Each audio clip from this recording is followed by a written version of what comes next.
facts. Nigeria's biggest decisions start with the hardest questions, and I'm asking them on Hard Facts 99.3 Nigeria Info. Let's talk.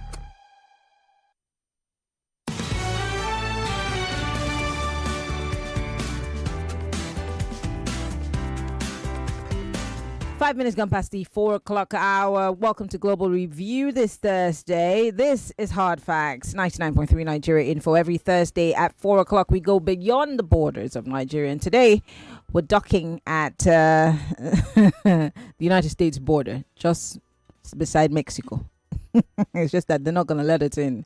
Anyway, on the show today, Washington's security strategy is what we're looking at. They published a new national security strategy and in the same breath announced expanded entry restrictions that now include Nigeria, among other countries, by the way. So what does this mean? Does this mean that, the US is becoming tougher on other countries? Are they taking a tough posture? What does this mean for their alliances with Europe and, for security, for diplomatic ties with every other country, especially African states? Now, with me is my very good friend and a great professor. I love to have these kinds of conversations with him because he knows how to, give us history and some backgrounds before he tells us what he really thinks about it. Professor Scott Lucas is he is a professor. My goodness, someone gave you a totally different designation, and I was about to call you COO of something. Apologies for that mistake on the flyer. I apologize. I am so sorry. But for those of you who know Professor, in fact, my producer just said, "Oh, Professor Scott is back." It's so good to have you join us, Scott. Happy holidays. Happy holidays. Thank you. And it's a great way to spend it with you folks there. I know. Really looking forward to. Yeah. So I'm hoping they give you a bit of a break from this great program just for a day or two to spend it with family. I wish I could. Unfortunately, I'm going to be here all through the holidays, unfortunately. All right. Well, have me back then. We'll celebrate the holidays together while you're on air. Okay? I'd love that.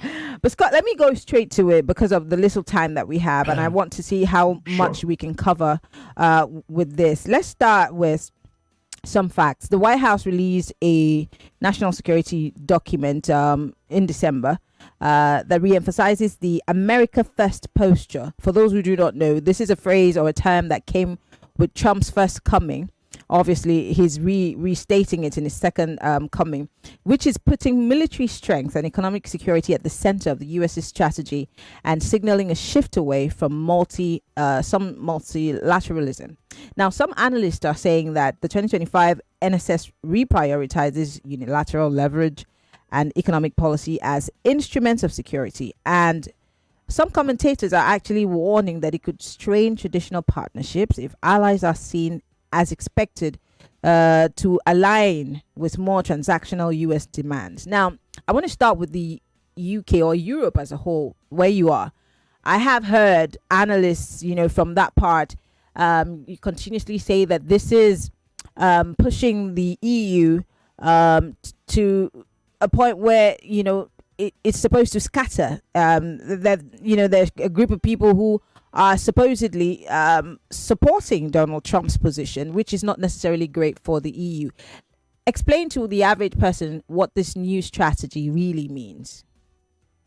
Yeah, it's first of all, and I say this as someone who has sort of studied national security strategy since the first days of the Cold War, because that's how they developed. How was the U.S. going to stand off against the Soviet Union? And Africa got caught up in that. We can discuss how.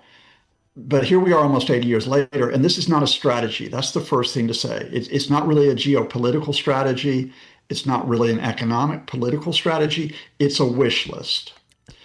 And the wish list, and we'll talk about that wish list for Africa, which is really interesting, but the focus by a lot of people has been that wish list for Europe. And the wish list for Europe is, we want to break up the European Union. Now, that might sound really strange. I mean, since 1945, we've had this assumption of a U.S.-European alliance. That's not always been a good thing. We could talk about how it's affected countries like Africa in the past, but there's that alliance. That's gone. In other words, the idea that the US functions multilaterally through NATO or working with the EU, they replace it with this idea of we've got to work with individual countries or individual groups, right? So they want to tear down the EU. Now, which groups do they want to work with? And this is where it is a really big break. It's not the groups who are in power in individual governments, whether it's the UK, France, or Germany. It's far right groups. And I do mean far right groups. Are you talking about Nigel Farage and his friends?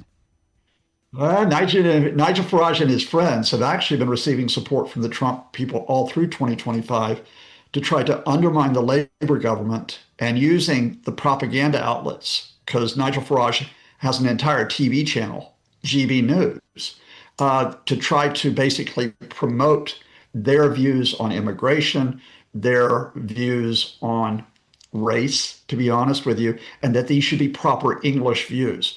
But it's not just Nigel, it's also the AfD, the far right party, which has been linked with neo-Nazi movement in Germany. It's the National Rally in France, which they've tried to promote, even though the National Rally has sort of stood back from them. It's also far-right groups in countries like Italy and Austria. Now, you might say, why would they want to ally with the far right? Because this document, and this will affect Africa as well, this is the first document I know from a US government that promotes a conspiracy theory, which is called the Great Replacement Theory. It says that Europe is being overrun. In other words, white European citizens are being overrun by non-whites, by immigrants, or by people of a different religion, Islam. Now, this used to be a fringe theory that, if it came out even on social media, and you go, I better stay away from that person and don't want to meet him on a street corner, in the pub, definitely not for Christmas dinner. Now, you have a US government which is promoting this.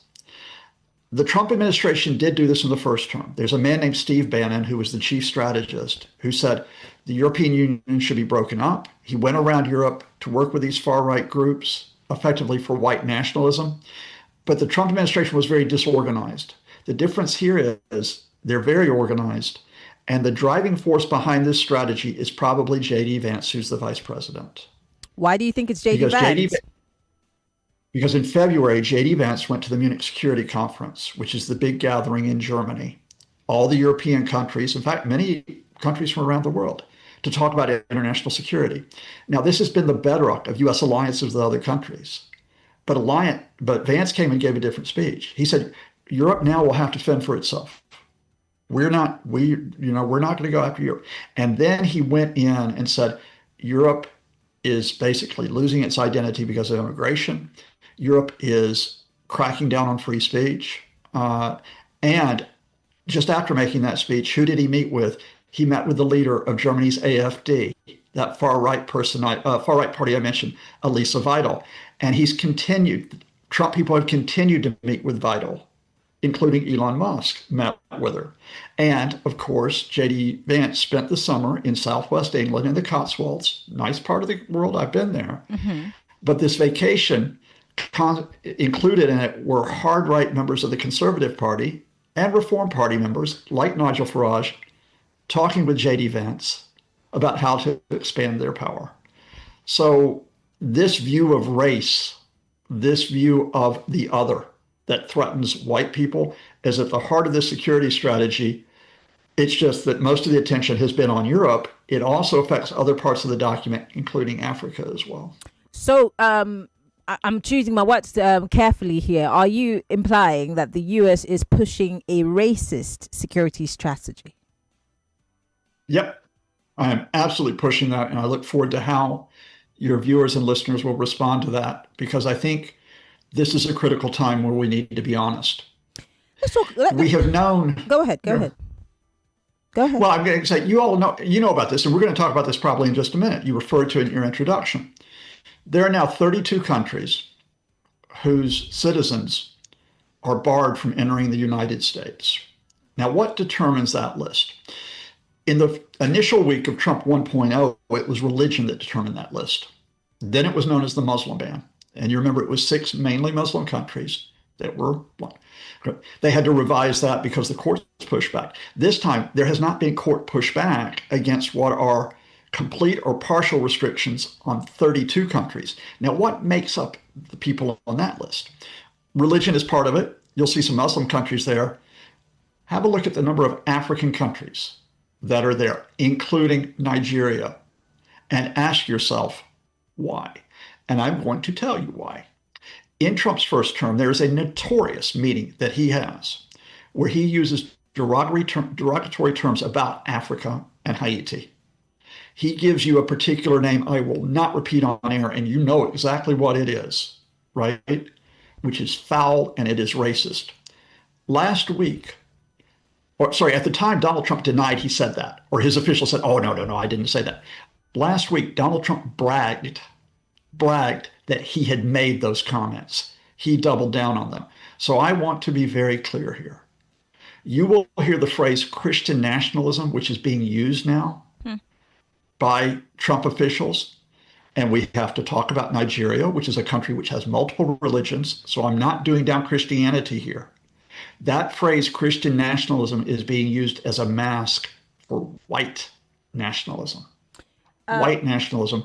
And this security strategy flows from that. There are people who would disagree with you in Nigeria because most of the things that have stemmed into the kind of insurgents that we have today, started as some sort of some parts of Nigeria where there were mostly Christians that were attacked. It started that way. And then, of course, we now started having Boko Haram that didn't care, what religion you belong to. They said no to education. And then, of course, we now have the bandits who are mostly Fulanese who have been, identified as Fulanese and herders. Not all of them, but anyway, these are the people who have been identified as bandits who are having these, killing people in certain parts of the country. And so there are Nigerians who believe that Nigerians are being persecuted in this country and the government has not done anything about it. And so they really support whatever you're calling Christian nationalism. And they think that that's the way to go. Yeah, look, let me be very, very clear here. I'm not saying that those people are wrong in any way. The fact of the matter here is that Nigeria has had a series of violence and violent movements, and we need to address what has caused those movements and how to deal with them from the ground up. And if the Trump administration was doing that, I would praise the Trump administration for doing that. But you look at what the Trump administration has said about Nigeria in recent days, and that is they don't talk about the root causes here. They don't talk about the violence. They just simply say, Christians are being murdered in Nigeria. Why are we not defending those Christians? They will not say, for example, let's assume that Muslims get murdered in Nigeria elsewhere. They won't say anything about that. In other words, they are taking your issue that is a serious issue, and they are using it as a pretext for a very, very different agenda. It's not an agenda to protect Nigerians. I'll give you another example, which is why I say that. The Trump administration takes almost no refugees from anywhere in the world now. None. And remember, this is a country, the United States, that used to pride itself on taking refugees in. Who are the only group of refugees that the Trump administration are taking in, or people who are supposedly refugees? White South Africans? Ding, ding, ding. You win the prize for today's competition. White South Africans, which is whether it's because of the color of their skin, whether it's because of Elon Musk's connection with the Trump administration, even though he had fallen out with Trump. But you talk about what happened when Cyril Ramaphosa went to the White House earlier this year, and they played this incredibly, the propaganda video that it was whites who were being persecuted in South Africa to the point where they were talking about white genocide. Which is something, if you think about African history, to have the bottle to talk about white genocide in Africa. And the Trump administration was just simply pushing that and putting it out there because it's not just J.D. Vance you could talk about. I could talk to you about a very key Trump advisor on domestic and foreign issues named Stephen Miller, who is anti-migrant, anti-refugee, anti-asylum seeker, very xenophobic. And although he is Jewish, he's not Christian, he's Jewish. But again, very much has those lines of white nationalism that he will promote. How does this make, I have just about 4 minutes on the clock before we wrap things up. How does this project the U.S. In the eyes of the world? Don't forget that there's also that finger pointing that, he's in the UK saying he's in bed with Russia, because don't forget the EU is supporting what's his name, the Ukrainian leader. There's so many fingers that are pointing towards the Trump administration now around the world, and we've seen what's happened with Venezuela. How does the world see the US right now, in terms of diplomacy, in terms of everything generally, and security? Well, I mean, you can ask your callers how they see America, because I think a lot of people would still look to America and see the good things of America. But let's talk about it from the standpoint of the Trump administration. They don't care how you see them. They don't care about being basically a guiding light for democracy or for community. There are only 3 paragraphs in the National Security Strategy about Africa. The opening line of those 3 paragraphs says, the U.S. for too long has pursued liberal ideology in Africa. What does that mean? And what it means is the idea of aid, assistance, cooperation in terms of democracy and human rights, forget about it. There are only 2 things that are mentioned in Africa in terms of aims of the United States. One is, let's get some peace agreements to make Trump look good. And if you want me to talk about how that is a sham effort, let me talk to you what the latest developments are regarding the DRC and Rwanda. In 1 minute, right? 1 minute, let's go. In 1 minute. So first of all, Trump wants to be seen making peace agreements, even when you don't have peace, which is why I mentioned the latest incidents in DRC. Secondly, he wants to make a profit out of you. The National Security Strategy's primary focus is on so-called open markets and rare earth minerals. The DRC, by the way, why they want to make a peace settlement in DRC? DRC has $25 trillion of rare earth minerals. Nigeria has resources that America would want. This is why America is not led by diplomats when they come to Africa now.